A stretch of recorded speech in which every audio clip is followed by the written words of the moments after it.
శ్రీ మాత్రే నమః. అధిక చేష్ట శుక్రవారం కథ విన్న వెంటనే లక్ష్మీ కటాక్షం కలుగును, సకశుభాలు మీ ఇంట్లో కలుగును. అధిక చేష్ట మాసంలో వచ్చే శుక్రవారం ఎంతో పవిత్రమైనది. ఈ రోజున మహాలక్ష్మీదేవిని భక్తితో పూజించి ఆమె కథ వినడం వల్ల లక్ష్మీ కటాక్షం కలుగుతుంది, దరిద్రం నశిస్తుంది, అష్టైశ్వర్యాలు కలుగుతాయి అని మన పురాణాలు చెబుతున్నాయి. పూర్వం ఒక గ్రామంలో లక్ష్మమ్మ అనే పేద మహిళ ఉండేది. ఆమె చాలా భక్తురాలు, కానీ జీవితంలో ఎన్నో కష్టాలు ఎదుర్కొంటూ ఉండేది.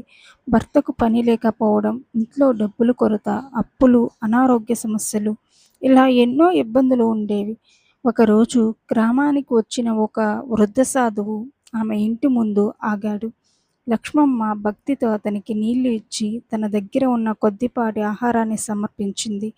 ఆమె సేవాభావాన్ని చూసిన సాధువు ఇలా చెప్పాడు: అమ్మా, అధిక జ్యేష్ఠ మాసంలో వచ్చే ప్రతి శుక్రవారం మహాలక్ష్మీదేవిని పూజించు.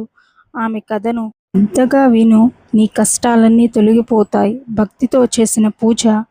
ఆ రోజు నుంచి లక్ష్మమ్మ ప్రతి శుక్రవారం ఉదయాన్నే లేచి ఇంటిని శుభ్రం చేసి, గుమ్మానికి ముగ్గు వేసి, దీపం వెలిగించి లక్ష్మీదేవిని పూలతో పూజ చేసేది.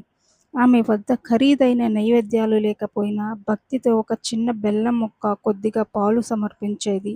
ఆమె మనసులో ఒకటే కోరిక ఉండేది: అమ్మా లక్ష్మీదేవి, నాకు ధనం కన్నా నీ కటాక్షం కావాలి అని. ఒక శుక్రవారం పూజ పూర్తయిన తరువాత ఒక వృద్ధ మహిళ ఆమె ఇంటికి వచ్చింది. అమ్మా, నాకు ఒక ఆకలిగా ఉంది, ఏదైనా తినడానికి ఇవ్వగలవా అని అడిగింది. ఇంట్లో ఆ రోజు తినడానికి సరిపడా ఆహారం కూడా లేదు. అయినప్పటికీ లక్ష్మమ్మ తన వాటా భోజనం ఆ వృద్ధురాలికి ఇచ్చింది. ఆ వృద్ధురాలు చిరునవ్వుతో ఆశీర్వదించి అక్కడ నుంచి వెళ్ళిపోయింది. దివ్య అనుగ్రహం. ఆ రోజు రాత్రి లక్ష్మమ్మకు కలలో మహాలక్ష్మీదేవి దర్శనం ఇచ్చింది. అమ్మా, నేడు నిన్ను పరీక్షించడానికి వృద్ధురాలు రూపంలో నేను వచ్చాను.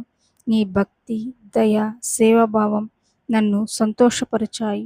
ఇకపై నీ ఇంట్లో దరిద్రం ఉండదు అని చెప్పి ఆశీర్వదించింది. మరుసటి రోజు నుంచి ఆమె జీవితంలో అద్భుత మార్పులు జరిగాయి. భర్తకు మంచి పని దొరికింది, అప్పులు తీరిపోయాయి, ఇంట్లో ఆనందం, ఐశ్వర్యం పెరిగాయి. ఈ కథలో నీతి ఏంటంటే, లక్ష్మీదేవికి భక్తి ముఖ్యమైనది. దానం, దయ, సేవాభావం ఉన్నవారిపై అమ్మవారి కటాక్షం ఎప్పుడూ ఉంటుంది. ఈ అధిక జ్యేష్ఠ శుక్రవారం లక్ష్మీదేవిని పూజ ఎంతో ఫలప్రదం. ఈ కథను భక్తితో విని పూజ చేసిన వారికి శుభ ఫలితాలు కలుగుతాయి, లక్ష్మీ కటాక్షం కలుగుతుంది.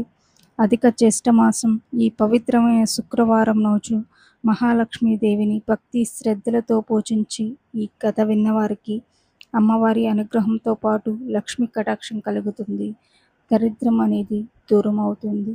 ఓం శ్రీ మహాలక్ష్మే నమః.